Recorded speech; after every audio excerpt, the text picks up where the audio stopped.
بسم اللہ والصلاۃ والسلام علی رسول اللہ اما بعد۔ ناظرین، جب ایک محقق یا ریسرچر پہلے سے اس بات کا فیصلہ کر لے کہ وہ فلاں شخص کے بارے میں تنقید کرے گا یا اس کے بارے میں وہ پہلے سے منفی رائے قائم کر لے،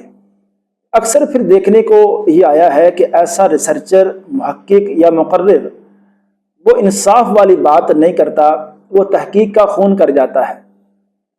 جس کے لیے ہم اگر مثال دیکھیں تو مستشرقین، جو مغرب کے بڑے محققین اپنے آپ کو کہتے ہیں، جنہوں نے جب اس بات کا فیصلہ کیا کہ ہم حضرت محمد صلی اللہ علیہ وسلم کی غلطیوں کو بیان کریں گے، تو انہوں نے جب اس موضوع کو لیا، تحقیق کرنا شروع کی، تو انہوں نے منفی رائے کیونکہ پہلے سے قائم کر لی، تو انہوں نے اس کائنات کی سب سے عظیم ہستی،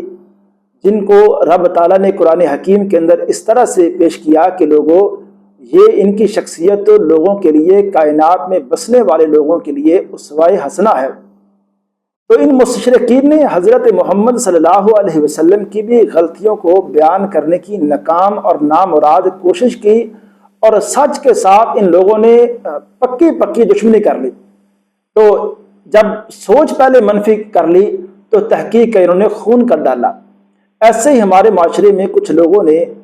جب ہر وقت تنقید کو، منفی سوچ کو اپنا اوڑھنا بچھونا بنایا، تو انہوں نے علماء کی پگڑیوں کو اچھالا اور اس کے بعد محدثین پر تنقید کی۔ یہ سلسلہ بڑھتا تابعین تک گیا، ان کے خلاف ایسے نزیبہ جملے، بڑی منفی جو تبصرے ان کے بارے میں کیے، اور یہ بات پھر آگے بڑھتی صحابہ اکرام جیسی عظیم ہستیوں تک بھی جا پہنچی کہ سیدنا معاویہ رضی اللہ تعالیٰ عنہ کی شخصیت کو ان بعض نام نہاد محققین یا ریسرچر نے ایسے لوگوں کے سامنے بیان کیا کہ یہ شخصیت سیدنا معاویہ رضی اللہ تعالیٰ عنہ کی شخصیت ان کو مشکوک بنایا اور قابل تنقیص بنا دیا، ان پر ایسی تنقید کی اور اس میں سچ سے انہوں نے ایسی دشمنی کر لی کہ سیدنا معاویہ رضی اللہ تعالیٰ عنہ کے بارے میں جو فضیلت والی باتیں تھیں ان کو بھی ایسے بیان کیا جیسے پتہ نہیں ان کے اندر شان نہیں بلکہ ان کی تنقیص ہے۔ جیسے کہ ایک مشہور یہ بات ہے کہ سیدنا معاویہ رضی اللہ تعالیٰ عنہ کے بارے میں پیغمبر صلی اللہ علیہ وسلم کے جو صحابی ہیں سیدنا عبداللہ بن عباس رضی اللہ تعالیٰ عنہما، وہ یہ بیان کرتے ہیں کہ سیدنا معاویہ کی شان یہ تھی کہ کان یکتب الوحی، کہ سیدنا معاویہ رضی اللہ تعالیٰ عنہ وہ وحی لکھا کرتے تھے، یہ ان کی شان تھی۔ لیکن اب اس جملے کا مطلب اس بندے نے جو سیدنا معاویہ کے بارے میں تنقید ہی کرتا ہے، پہلے ذہن اس نے بنا لیا کہ وہ ان کے بارے میں تنقید کرے گا، منفی رائے قائم کرے گا،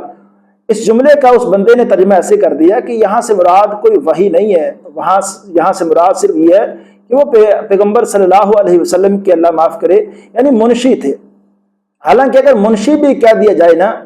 تو اگر کائنات کی ساری وزارتیں، ساری صدارتیں ایک طرف رکھی جائیں اور اس بندے کو، سادے سے مسلمان کو یہ کہا جائے کہ آپ اس دنیا کی ساری صدارتیں، وزارتیں لینا چاہتے ہو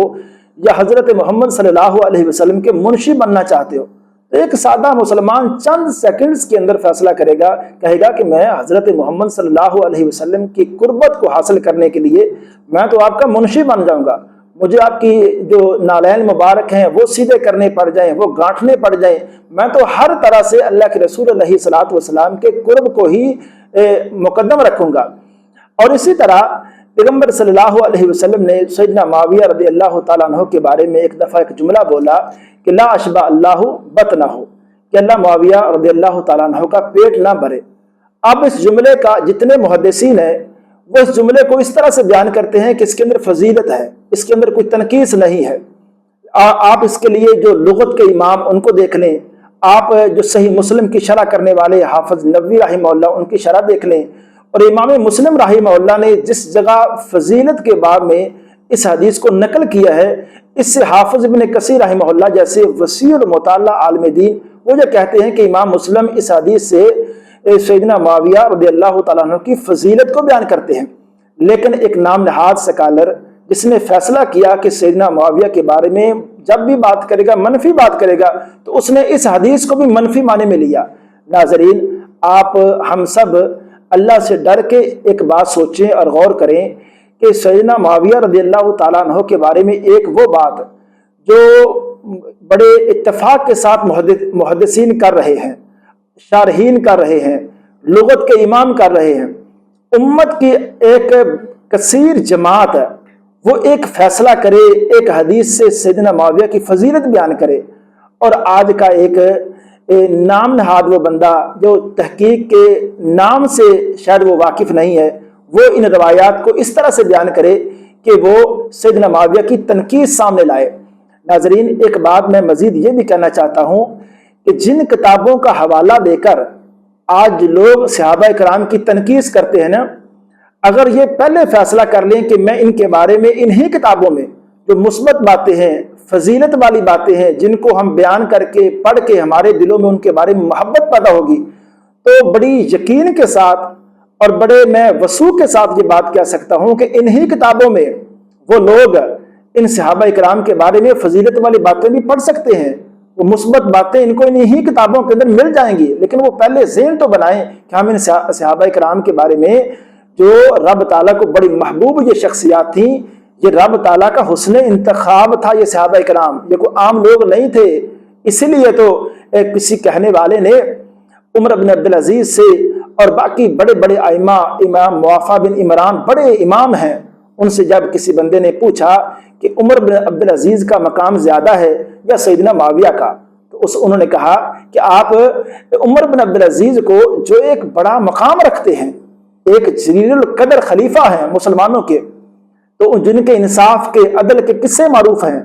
انہوں نے کہا کہ عمر بن عبدالعزیز کو آپ سیدنا معاویہ کے ساتھ ان کا تقابل کیسے کر سکتے ہیں؟ سیدنا معاویہ اللہ کے رسول کے صحابی ہیں،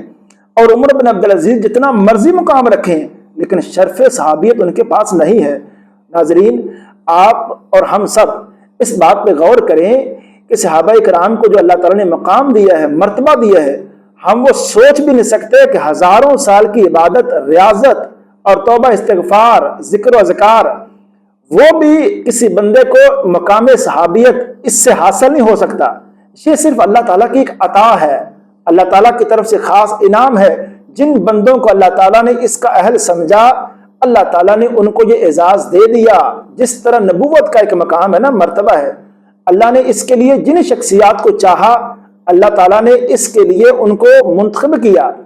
جیسے رب تعالیٰ کے انتخاب جو نبوت کے لیے جو ہستیاں رب تعالیٰ نے منتخب کی، رب تعالیٰ کے اس انتخاب میں کوئی کمی نہیں ہے۔ کوئی بندہ اعتراض نہیں کر سکتا کہ یا اللہ فلاں نبی آپ کا اتنا جو 1,00,000 سے زائد نبی ہیں، سارا آپ کا انتخاب ٹھیک ہے، لیکن ایک نبی اس کے اہل نہیں ہے، معاذ اللہ ہم یہ بات کر بھی نہیں سکتے۔ اسی طرح میرے بھائی، جو صحابہ کرام کا انتخاب رب تعالیٰ کا ہے، وہ انتخاب بھی ایسا پیارا، سچا اور اچھا انتخاب ہے کہ وہ شخصیات بالکل اس مقام کے اہل تھیں۔ اسی لیے تو اللہ تعالیٰ نے ان لوگوں کو پیغمبر صلی اللہ علیہ وسلم جیسی عظیم ہستی کا صحابی بنایا اور دنیا میں ان کو ایک بڑا اعزاز اور شرف دے دیا۔ تو ناظرین، ایک بات میں اور آپ اچھی طرح سمجھ جائیں، اگر ہم صحابہ کرام کے بارے میں یہ فیصلہ کر لیں اور یہ نیت اور ارادہ کریں کہ ہم صحابہ کرام کے بارے میں مثبت باتیں کریں گے اور ان کے فضائل، ان کی محبت اپنے دلوں میں بٹھائیں گے، تو جو بھی کتابیں تاریخ کی ہوں، حدیث کی کتابیں ہوں، ان کتابوں کے اندر ہم صحابہ کرام کے فضائل، ان کے مناقب ہم دیکھ سکتے ہیں، ان کا مطالعہ کر سکتے ہیں۔ اس کے لیے کبھی آپ غور کریں نا کہ مدارس کے اندر پڑھانے والے جو شیوخ الحدیث ہیں، جب بڑے ائمہ ہیں، آپ ایک دو پر تو اعتراض کر سکتے ہیں، اللہ کے لیے پوری دنیا کے علماء وہ تو کبھی یہ غلطی نہیں کر گئے نا اتفاق کے ساتھ۔ تو جب وہ سالہ سال سے وہ بخاری پڑھا رہے ہیں، مسلم پڑھا رہے ہیں، احادیث کا مطالعہ کر کے لوگوں کو یہ مسائل بتا رہے ہیں، صحابہ کرام کے بارے میں وہ تو محبت والی بات کریں، احترام لوگوں کے ذہنوں میں ڈالیں۔ اور ایک بندہ جس نے فیصلہ کر لیا ہے کہ وہ صحابہ کرام کی تنقید کرے گا، ان کی پگڑیوں کو اچھالے گا، تو وہ ان کتابوں سے حوالے دے کر یہ ثابت کرے کہ یہ لوگ قابل تنقید تھے۔ تو میرے بھائی، ہمیں یہ بات پھر جو حوالہ جیسا مرضی کو دے دے، ہم یہ کہیں گے کہ وہ حوالہ، وہ بات بالکل درست ہے، لیکن جو اس کا معنی، جو مراد، جو مفہوم اس حوالے کو بیان کر کے پیش کر کے بیان کیا جا رہا ہے، وہ جو مفہوم ہے، وہ نتیجہ، وہ بالکل درست نہیں ہے۔ ناظرین، ایک بات یہ بھی ہم سمجھ لیں کہ ہمارے ائمہ محدثین جو اسلام کا جنہوں نے قریب ترین زمانہ پایا ہے، انہوں نے عقیدے کی کتابیں لکھی ہیں، جو مسائل وہ مسلمانوں کو سمجھانا چاہتے تھے کہ یہ وہ مسائل، وہ باتیں جن میں ہمیں اختلاف نہیں کرنا، اس کو یہ مسلمہ باتیں ہیں، متفقہ باتیں ہیں، اس کو ہم نے مین وان ماننا ہے۔ ہمارے عقیدے کی جتنی بھی کتابیں ہیں وہ ساری کتابیں اس بات کی گواہی دیتی ہیں، ان میں یہ عقیدہ درج ہے کہ ہم صحابہ کرام کے بارے میں جو بھی بات کریں گے، فضیلت والی بات کریں گے، محبت والی، احترام والی، یا ان کے بارے میں وہ تبصرہ کریں گے جس سے ان کے بارے میں لوگوں کے درمیان دلوں میں محبت پیدا ہو، تنقیص والی بات ہم ان کے بارے میں نہیں کریں گے۔ سیدنا معاویہ رضی اللہ تعالیٰ عنہ کا نام لے کر عقیدے کی کتابوں کے اندر محدثین نے واضح کیا کہ وہ اللہ کے رسول صلی اللہ علیہ وسلم کے صحابی ہیں، ہم ان کی تنقیص میں کوئی جملہ نہیں کہیں گے، ہم ان کے بارے میں محبت، احترام والی بات ہی کہیں گے۔ ناظرین، آج کی گفتگو کا خلاصہ یہی ہے کہ صحابہ بڑے عظیم لوگ تھے، وہ رب تعالیٰ کا حسن انتخاب تھے۔ ہم ان کے بارے میں منفی سوچ ان کو قریب بھی نہ آنے دیں اور مثبت سوچ اسی کو معاشرے کے اندر عام کریں، جس سے صحابہ کرام کے بارے میں لوگوں کے دلوں میں محبت اور احترام پیدا ہو جائے۔ السلام علیکم ورحمۃ اللہ وبرکاتہ۔